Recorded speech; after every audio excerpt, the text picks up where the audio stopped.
statistics, we are studying chapter number 2, the collection of data, and in chapter number 2 we have completed one simple question, that what is difference between primary data and secondary data. Now what we have to study today is the topic name methods of collecting primary data. Remember it, student, that methods of collecting are different for primary data and different for secondary data.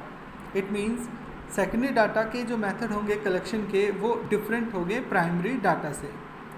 Well, to methods for primary data collections are basically we divided in three parts. One is personal interview, second one is questionnaire or schedule, and third one is telephonic interview. Now for personal interview we have three parts. Personal interview जो है हम 3 type से कर सकते हैं. Number 1 direct personal investigation, number 2 indirect oral investigation, and number 3 information from local sources. For questionnaires we can do it by 2 ways, by mailing the survey or by enumerators methods. Now what is questionnaires? We study it later on. And the third part is of telephonic interview. So let's start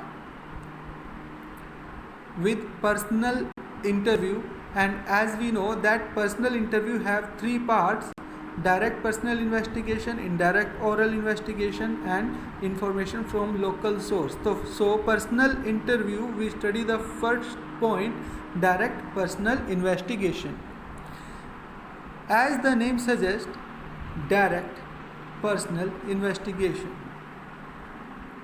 In this method the data is personally collected. Personally means by meeting the individuals. ठीक है, हम मिलकर जो है जिस person से हमें data चाहिए हम उस पर्सन से मिलते हैं और उससे मिलकर ही हम डायरेक्टली इन्वेस्टिगेशन करते हैं या डायरेक्ट मेथड निकालते हैं. इतना याद रखना स्टूडेंट्स. नीचे लिखा हुआ है collection by the investigator and from the respondent. Investigator means the person who is collecting the data, and respondent means the person who is responding. It means the person who is providing the data. So investigator is the person who collect the data, respondent are the person who gives the information or who provides the data. Here what happened, let's suppose that this is our investigator and this is our respondent. So in this method investigator and investigator meet respondent personally. investigator जो है वो respondent से personally मिलता है, direct मिलता है, ठीक है, और अपना डाटा कलेक्ट करता है. इसी वजह से इस मेथड का नाम है डायरेक्ट और पर्सनल इन्वेस्टिगेशन.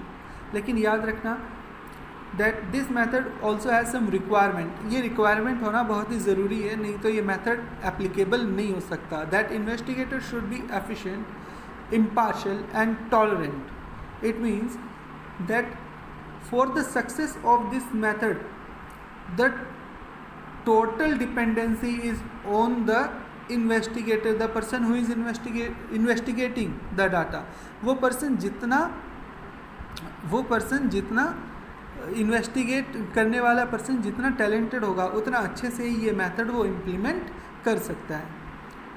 देखिए हर मेथड के मेरिट्स और डिमेरिट्स होते हैं.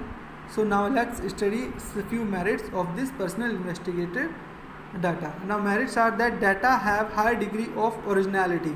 देखिए जैसे एक इन्वेस्टिगेटर रेस्पोंडेंट से डायरेक्टली मिलता है तो इसमें जो डाटा है उसकी ओरिजिनल फॉर्म में हमें मिल सकता है, ओरिजिनलिटी बनी रहती है.